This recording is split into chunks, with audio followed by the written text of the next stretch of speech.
If you were to get 10% of that, or even 1%, you're looking at a decent return. We're going to show you how to eliminate the need for those horrible chasing LinkedIn messages and replace them with LinkedIn advertising. Paul Green's MSP Marketing Podcast. Extended interview. Hello, everybody. My name is Mark Firth from High Profit Consulting. We help managed service companies, professional services companies, and consulting businesses to raise their prices and generate more inbound leads so they don't have to chase clients on LinkedIn. Tick, tick, tick. You tick all the boxes there, Mark. But what I want to specifically talk to you about today is LinkedIn advertising. And I am going to pick your brains just in general about LinkedIn, because I know a lot of the rules have changed over the last 4 or 5 months or so. But let's talk about LinkedIn adverts. I have a confession to make, and I don't mind going on record, putting my hands up to this and admitting it. I struggle, and bearing in mind I'm in a B2B space, the same as the MSPs that I work with. I have really struggled in the last couple of years to make LinkedIn ads work for us. So we struggle to get the ads in front of the right people. So we struggle with targeting. We struggle to get them to click them. We struggle to get a return on investment for the money we spend. Is this a common problem? Do many businesses have this problem with LinkedIn? A lot of businesses have this problem with LinkedIn. And just before I jump into explaining why, could you just talk about, is it part of an overall strategy of various traffic sources, or are you literally going from, I've got some LinkedIn messages, some LinkedIn content, and now I want to add paid ads onto it? Because that really makes a difference as to where I'm going to go with this. Am I getting a free consult here? It just gives me the context, because a lot of businesses, they're like sending some messages, they're posting some content, and then like, I want to run ads. And it doesn't work like that, Yeah. So we're running, at the risk of talking about our own business, we have a service called the MSP Marketing Edge. We're trying to reach MSPs around the world. And it's one of many messages. So the marketing strategy I teach MSPs, which I also use myself, it's a 3-step strategy: build multiple audiences, build a relationship with those audiences, and then commercialize that relationship. So the reason a lot of people have an issue with LinkedIn ads is quite simply because people don't spend enough time on the platform. Now, you can Google all the statistics I'm about to say. Some of them vary, and don't worry, they're not going to be boring statistics. I'll bring them to life. But the long story short, the average LinkedIn user spends 28 minutes on the platform per week. Statistically, that's not even enough time for a cup of coffee to get cold. Whereas Facebook, the average user, you're talking over 12 hours, which is probably enough time to fly from San Francisco to London and clear passport control, even if there's some sort of quote unquote something in the world making travel a little bit more difficult. It's still possible. Now, what that means is, when you talk about cold advertising on LinkedIn, it's very difficult to get it going from the ground up, because the advertising platforms, the pricing, the cost per lead, your reach is going to be dictated by supply and demand. And if LinkedIn doesn't have many people to go at, because they're not spending much time on the platform, that spikes the pricing. And when you add into that, their platform is not that sophisticated compared to somebody like Facebook. That is why people have an issue with LinkedIn. Now, you're probably thinking, well, what do I do? So the first thing to do is, instead of using LinkedIn for cold advertising, what are your traffic sources? A lot of MSPs and consulting companies that I talk to, I ask them, how many visitors do you get per month to your WordPress website or your normal website? Don't know. How many visitors read the average blog post? How much are you focusing on driving traffic from an asset you don't own, i.e. LinkedIn or social media, onto an asset you do own, i.e. your podcast? I don't know. Because the first thing that they should do is really understand how much traffic you're going. I think we had 200 last month, and that would, we didn't put much up there, but let's say 200 leads per month, 200 people visiting your website. So times 12, that's 2,400 per year. My question is, if you were to remarket, which means just instead of targeting people you don't know, target people that already visit your website, do you believe in 12 months you could get 1 client from that, 2 clients, 3 clients from 2,400 visitors? Let's say 400 found you by mistake. That's still 2,000. Let's say 1,000 haven't got any money. That's still 1,000. If you were to get 10% of that, or even 1%, you're looking at a decent return. So with LinkedIn ads, the thing is not to start with cold LinkedIn ads and jump from kind of messaging and content. It's to have a strategy of getting people onto your assets and then retargeting. building that list and then using that list as a base to inform LinkedIn to then go cold, low budget. Does that make sense? I don't want to go too technical. Yeah, that makes perfect sense. But could you explain, just because I never like to assume anyone listening understands anything we're talking about, can you explain what you mean by remarketing, retargeting? Yeah, so this is a good question. So Facebook has what's called a pixel. LinkedIn has what they call an insight tag. Here's an example. Who's looked for a sofa? As soon as you look at the sofa, your feed on any social media platform is covered with sofas. It's that thing where the adverts follow you around the web, isn't it? Yeah. It's all you basically. If you were to put that piece of that pixel or that tag on your website, you can then tell the platform to send an advert to people that visited your website, and that's much cheaper and a much smarter way to get going than just trying to go for people that don't know you, because there's nothing more expensive than marketing to a cold audience, especially to get going on an ad platform, which doesn't help you anyway. Yeah, absolutely. So you're saying you should only really show the ads to your contacts? Is that what you're saying? To begin with, you should show it to people who are already displaying an intent. I call it active buyers. Some people call it an intent. But if basic marketing 101, only 1 to 3% of your market, depending on the statistics you look at, are actively looking to solve a problem, have awareness of that problem, and in market to buy now. If they're going to a website to look at managed services, I mean, look, I love managed services. I started at Siemens, but it's not something people do for pleasure, is it? There's got to be a reason they go there, right? It's usually because something's broken. So it's a pretty good intent, a pretty good way to measure buyer intent. So that's what I recommend to get going. Yeah, so it's either something's broken or they're deeply dissatisfied with their incumbent MSP, exactly. IT support company, as they'd call it. So let's go back to LinkedIn ads. This makes perfect sense. So to recap, you're saying target your contacts first. So it's a slightly warmer audience than the cold people you were targeting. And then you drive them to your website. And in doing so, you gain the ability to then remarket to them. So once they visited your website, you can then follow them round the web with your own ads. And presumably you're then pushing them towards that call to action. The call to action we always recommend is a 15-minute video call. Just it's something that the very highest quality prospects will be quite happy to do. Mark, is that the kind of call to action that you would recommend? The best way we found it to work, and by the way, if you look on your Facebook feed, you'll see adverts from Harvard Business Review, you'll see adverts for executives to get promoted. You will see MSP marketers marketing to MSP marketers consistently on Facebook. We actually run Facebook traffic and send them to a LinkedIn profile. That's it. And then you've got inbound connect messages and messages, because we looked at it. And whilst my competition is saying, oh, LinkedIn, you know, the connection limits, there's so many more people on the platform, you just got to be personalized. No one has time to personalize messages. So just send them to your profile and then you've got inbound messages. If you're getting started, what you probably want to do is have something that's almost foil proof. Like I run traffic right now and I get 10 to 20 inbound connects every day to my LinkedIn profile. And they know who I am because they've seen my ad. And then that's building the LinkedIn remarketing audience. So just so that this is in clear terms, if I do what lots of people that market to MS companies do, which is put an ad on Facebook, and then they go to my landing page, I can then retarget them on LinkedIn. So I'm building up a huge LinkedIn retargeting audience. I don't do many cold ads on LinkedIn. And I know you wanted me to talk about LinkedIn ads and how to get them working. It's to use it as retargeting in my mind. And that might sound quite left field, but that's what we've seen work. No, that's what we want. We want new ideas and new ways of tackling things. One of the biggest challenges for MSPs is the sheer size and length of the sales cycle. And you'll know this, Mark, because of your experience in this world. That is the problem. But the problem's caused by something else. And it's what I call a central heating problem. I've just moved to Florida, right? So I don't actually know. We don't have central heating, right? But central heating in the UK is it's a central system to heat our house. And when do you call a central heating engineer? You call a central heating engineer once every 2 or 3 years in the winter. It's not an always on problem. It's not an evergreen problem. It's not a consistent problem. And that's the issue that a lot of MSPs have. They are marketing like central heating engineers. They're reliant on the client to think they want to leave. They're reliant on the window of renewal coming up. They're reliant to the client getting to the tipping point.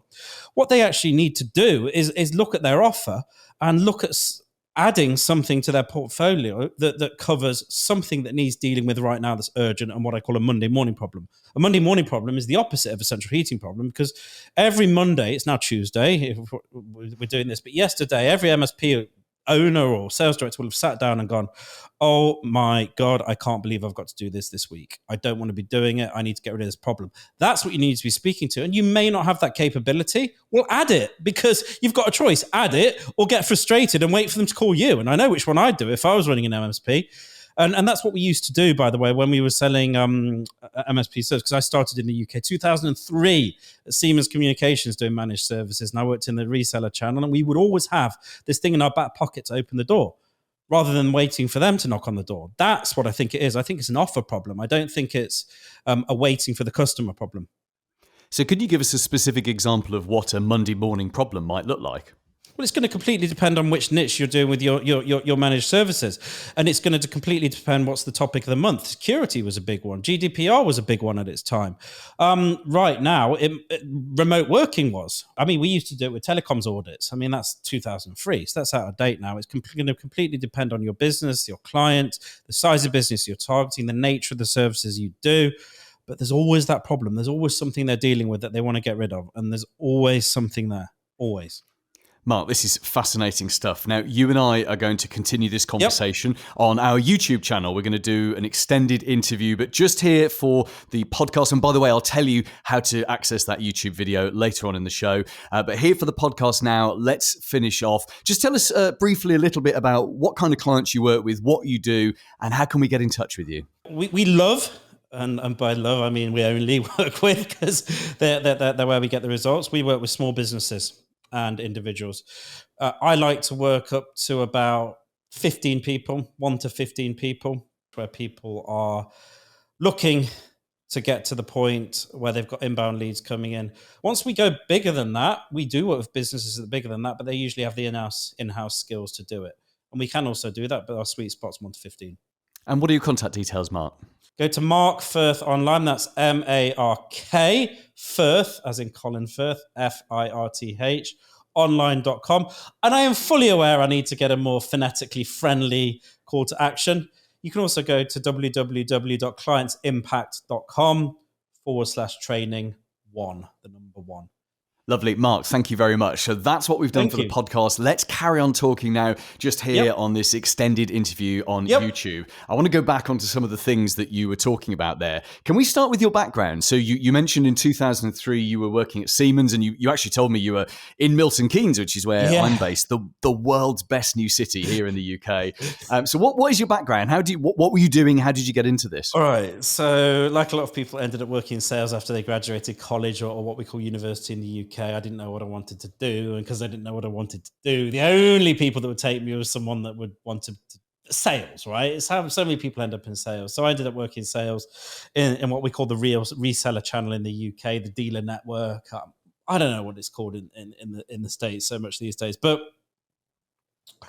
I started off at Siemens. I then was at a company called Azuri Communications, which was smaller, and I was at a company called Global Crossing, which then became Level 3.